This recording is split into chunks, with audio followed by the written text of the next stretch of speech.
The house is satisfied. Satisfaction.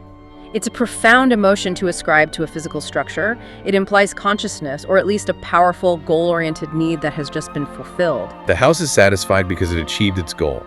Permanence, eternal companionship. It has a resident who will never leave, ensuring the end of its solitude. And we have to contrast that emotional, terrifying image of satisfaction with the detached, rational conclusion offered by the academic Dr. Montague, who survived. Right.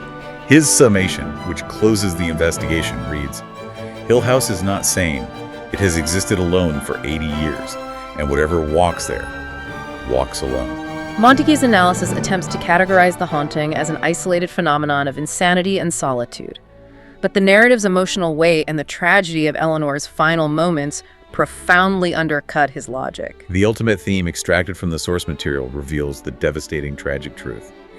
Hill House was lonely, and Eleanor became its final companion, forever. The goal of the haunting, then, was not merely terror or documentation. It was companionship through eternal possession. Eleanor's internal isolation was the keyhole, and the house possessed the perfect key to unlock her surrender. She exchanged her life for the only form of acceptance she felt she could truly possess. Okay, that was a truly deep dive into the architecture of terror and the psychology of vulnerability. It's hard to shake the feeling of that place once you understand its purpose. It really is. So to review the key takeaways from the source material, we've seen the terrifying blueprint for psychological possession laid out with surgical precision.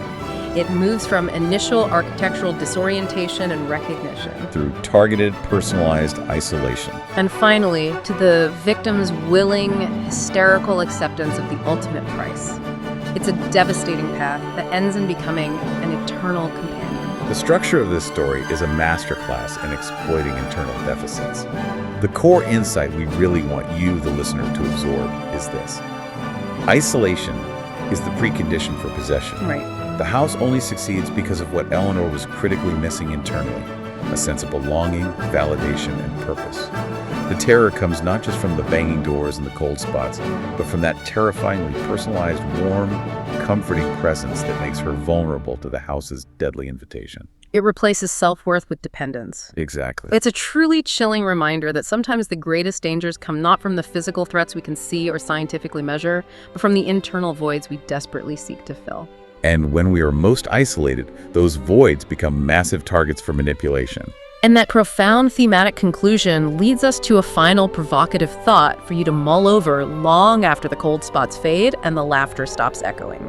If the source material suggests Hill House isolates its victims, specifically to claim them as permanent residents, making Eleanor its final permanent companion, we are left with this question. Does that imply the house possessed genuine consciousness, a thinking, planning mind with true intent? Or is it simply a massive architectural manifestation of consuming elemental loneliness that seeks only to replicate its own eternal state? Which of those two scenarios, a conscious predator or an eternally lonely, mindless force, is the more terrifying thought to contemplate?